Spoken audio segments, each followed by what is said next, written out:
Hi, you're watching Sipping Off the Cuff on Tequila Aficionado Media. All of our networks. I'm Mike Morales here in balmy San Antonio, and that young man over there is. Jim Johnston in frigid Youngstown, Ohio. That sounds like a personal problem. Yeah, it does, but it's a problem for all of us up here right now. tell You can't walk outside. tell everybody. We're. I don't know when we're going to air this, so chances are it might be March, mid March, somewhere like that. But you're in the middle of the polar vortex. We are right in the middle. So we are yesterday and today. We kind of had Chicago-esque weather, not quite as bad, but I woke up this morning to -6, and that's not a wind chill. That's the temperature. Yikes. And Monday it's going to be 55 degrees here. So I went from boiling water vaporizes instantly to having margaritas on the porch in 3 days. So I don't know how that's going to work, but Oh my God. you know, Well, thanks for biting the big one for us, biting the bullet, and we finally received here on our end. By the time you see this, you may or may not see these in complete order. But this is Mucha Liga, and this was the missing. I don't know if you got them in a box.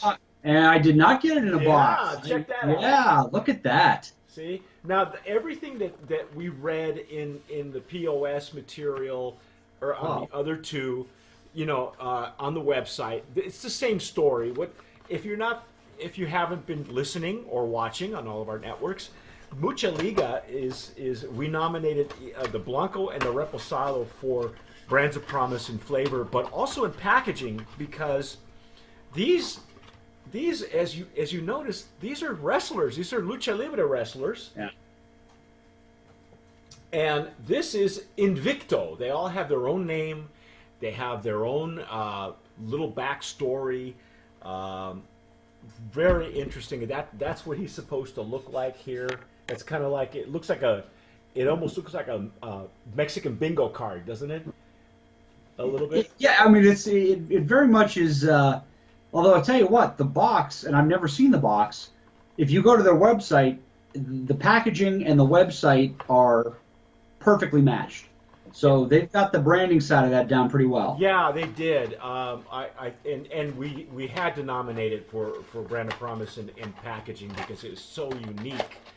And the funny thing is that these we made a mention that these even though these are full 750s, they look smaller than they really are. I mean, They do, but they're wider. I mean, you get a lot of volume in that. And we also mentioned that, despite the fact that this is a luchador mask, it's got the beveling on it to make it look like the piñas of yes, yeah, the agaves. So they got both of those elements in there and I know we mentioned this, maybe a little bit hokey, but in the best way possible. Like, this is cool. This is something and I said, most of my friends walk in and they see this on the bar, and this is the first thing they ask about. What's that?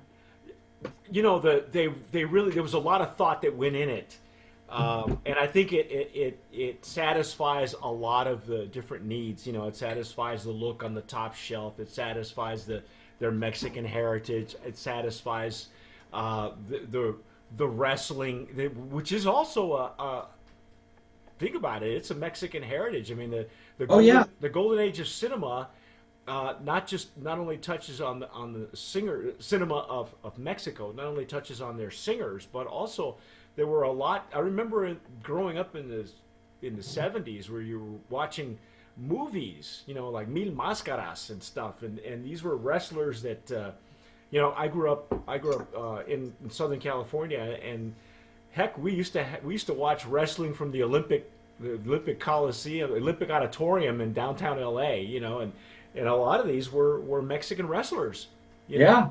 So this is the Anejo version. It's named Invicto, and Jim, do you have any information on how long this thing is aged? I do have the website up here, and I'm Okay. going to take a look here. It does not give the period of time that it is aged, but Huh. it only has to be aged a year for an añejo, but I'm wondering. Right. Um, I'm wondering how much longer it actually, if it says on the box, matured in our fields. Let's see. It's a class, appearance, aroma, and taste. It gives short. It's Uh, not very. I mean, it's not very detailed in terms of the process. no, it concentrates more on the story and the look. It just gives right here on the box. It gives very minimal information. Um, so we're not sure how long it's aged or in what. Um, but suffice it to say, I'm using my Glencairn, and my lighting here is not so bad. Um, it's a nice. It's not so deep, but it's a nice gold color. I mean, It really is. it's pretty, and it has the nice legs and tears. It's not so. I mean, you and I have probably had a lot deeper añejos. I Oh would yeah. I would say this is maybe just off the top of my head an 18 months, maybe a year and a half, something like that. And there's a slight difference in the bottle from the bottle to the glass, and I just believe that's the way the light hits those bevels in there. But Yes, it kind of has a the white face too has a lot to do with it because it just doesn't allow for uh, for the diffusion of light. right. You know. It almost looks like a blonde ale in color. Yeah, yeah. Oh, now it's getting some really pretty legs and tears. Very nice. Let's see what it smells like. Let's just. Oh, wow. Nice nose on this one. That is that's whiskey nose right Yeah, there. yeah, yeah. That's got a sweetness on it that is very reminiscent of really nice bourbon. Um, so you definitely get the wood and the barrel coming through on this, but Yeah. that sweetness is not lost. No, no, it comes right up to you. You don't even have to. Of course, with the proper glassware and the right processing, you don't have to dig for it. It's just right there, right in the center, right where it belongs. But that is a very mellow roasted agave smell where you get it, but it's not the first thing. It's that sweetness followed by the roasted Yes, agave, the aroma that's really standing out for me. Wow, that's nice. that's got a great nose, man. That is some. Well, I think I mentioned this when we did the Blanco, but we're going to continue this theme. We have to get a candle of promise nominee. So, like when we make these into a candle scent for the home or Oh, something there like you that, go. Yeah. this is the tequila you want your candle to smell like. That's really nice. Yeah, this is I don't recall the Reposado being as eye-opening as this. We were really impressed with the Blanco, and and at the time when we did the Blanco and Reposado, we normally when we do these tastings, we like to have the whole line available, but sometimes it just doesn't work out like that, and so I would probably have to revisit the Repo, but this añejo is really eye-opening, and it's just Yeah, really the spices and the barrel and the you would think this is you would think this is nothing but a whiskey.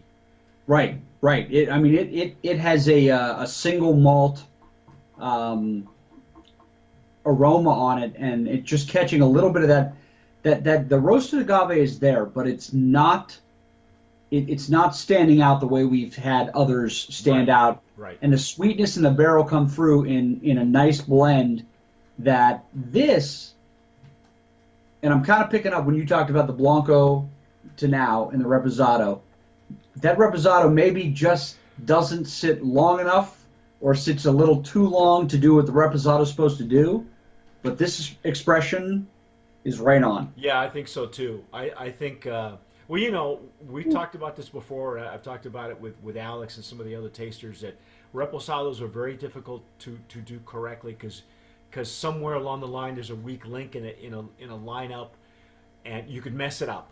Right. And when you have a great reposado, then you don't have any weakness in links in the chain. So we'll find out when we do these Brands of Promise tastings next year, when all the repos are in line with each other. But this añejo, just on the nose right now, I can't wait to try it, man.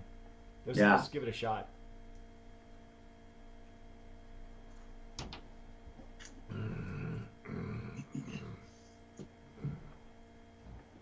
Oh, wow. Wow. Wow.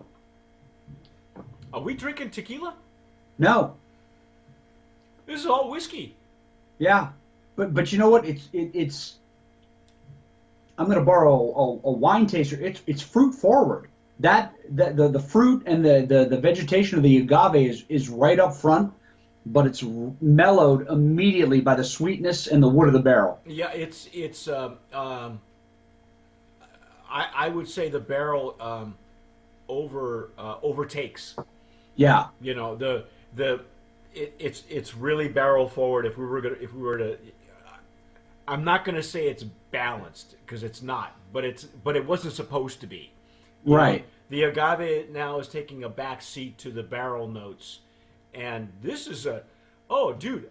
You and I are going to have to do some cigar pairings as well. Oh yeah, this has got some complexity coming out of the barrel that really changes the character here. Yeah. This is a good, and it's got a great finish too. It explodes. Oh, it does. You get that just a slight hint of the agave that explodes into barrel. All the sweetness, the caramel, the honey, the spices. But then the finish is dry, like you were saying. It's got a bourbon finish on the back end. It definitely does. And that kind of, and I don't want to call it astringency, but that dryness at the back, dryness, right off that is entirely from the barrel and the wood and the char, and so that is giving this kind of a mellow finish on it. That there's a little bit of alcohol here, which you expect from a bourbon when you're getting to that higher proof bourbon. Yeah. But it is totally mellowed by the sweetness coming off of this roasted agave. Yep. It doesn't give it a burn. It gives it a nice, just kind of pops a little bit. Yeah. This is a real eye opener, man. I was impressed with the nose, and the nose and the finish are really just right there. Yeah. I don't recall that the Reposado was this much of an eye-opener for me, but I'm really enjoying it. This is, to me, a great after-dinner drink, but a great pairing with a cigar. Oh, man. You'd have to find yourself a good bold. This is a bold añejo, man. This is not... This really is. It's, as you said, the notes have mellowed a little bit, but the finish is really where this thing shines. That bourbon finish on the back end, that makes, I instantly just thought of, it's got a little bit of the tobacco and bitter chocolate maybe on the back end, and I'm thinking cigar right away. Absolutely. Something with it. I'm not even thinking dessert, because you and I have tasted stuff that you would have for dessert, that kind of thing. But wow. Okay, so. Between you, me, and the fence post, what kind of cigar would you look for to do this with? I'm going to go with something just because you want something that's got a little bit of an oily wrapper. You want something that's going to have a lot of bold character in it, because if you get a nice cigar that's going to come through with some cedar notes and maybe some chocolate notes on it, this is going to take that down just to a level that I think is going to be perfectly balanced with that astringency there. Because I like a Rocky Patel Decade with a nice bourbon. That would be perfect with one of these. Yes. Wow. So basically, anything that you would pair an 80 proof bourbon with, would be the same type of cigar that you would go. And I wouldn't go with a mild cigar with this. No, you couldn't. I'd match it with a bold cigar. Yeah, because this one demands attention. Yeah. It really, really does. And in fact, I'm really glad that I poured it in the Glencairn. I'm sure that does the same thing in the jarrito, and that's the tequila jarrito you're using. But you know, it's as good in the Glencairn as it is in the jarrito. So, wow. Hey, we're gonna do the hat trick on this one, right? Brandon Yeah, promised I would. company. I would. And honestly, you know, I would say expression wise, Anejo, Blanco, Reposado. I'm not discounting the Reposado. This is surprising though. Yeah, yeah, it is. Given that I've tasted the last two, this was not what I expected from more time in the barrel. Yeah, me neither. I wish I knew how long they actually leave it in the barrel. You know, I wish we Yeah. had that exact number, but I would venture to say 18 months. And wow, this is a great. If you're looking for a nice dry bourbon finish and something to pair with your cigar, this is it. Brand of Promise nominee in that Anejo category. Absolutely. Absolutely. Yeah, I think this is. I think and we've had this happen before too, Jim, with other tequilas where the añejo is deliberately the star of the show. And I think in this case that they proved that to be the case here with Mucha Liga. And sometimes, it's a matter of 3 to 6 months difference in the barrel that picks up that extra piece of character that really shines out. And I think this has it because the majority of the flavor that you get that is not your typical tequila flavor is that barrel. It's the char and the wood and the mellow sweetness that comes out of it, and it gives it a bourbon character that I think really complements the agave in this one.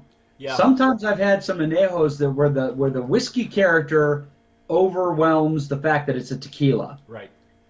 But if you taste this and on your second or third sip, you really start to see that, oh, okay, this is agave, but it's got a bourbon maturity to it, a bourbon, the time spent with some other elements that really good. I think it's very well done. It obviously is the star of the show. There it is. That's our take on Mucha Liga Añejo. We have now done the entire line. Congratulations to Mucha Liga and Stoller Imports for bringing this to us. And if you find it, they've got some wide distribution. So as far as I know, you can find it in Southern California. However, you can't find it in Ohio. But you know what? You can find it. We're working on it. You can find it at Jim's house. Find it here, right? Yeah. Undisclosed location unless you pass a test. Of course, yeah. You have to be a close personal friend of Jim's, which we are. Or have cigars or fresh tortillas. Any of those things, you qualify. Or a space heater that works. Well, that's true too. Yeah. That's our take on Mucha Liga Tequila on Sipping Off the Cuff. I'm Mike Morales here in San Antonio. That young man is Jim Johnston in Youngstown, Ohio. You've been watching Sipping Off the Cuff and listening to Sipping Off the Cuff wherever you are. If you're, you can find us on iTunes, Anchor FM, so you can drink and drive, but let us do the drinking for you. Right. And also, if you're watching us on YouTube, please subscribe down below. Hit that red button. All beautiful things will happen for you. And for my friends in Ireland, please enjoy the snow as well because they're in the same boat as we are. But no. we have some new folks watching in Ireland, so yeah, I always like to say hey to them. The Irish contingent is strong with us now. Thank you, Jim, for that. We appreciate it. But whatever you do, tomar sabiamente. Sip wisely.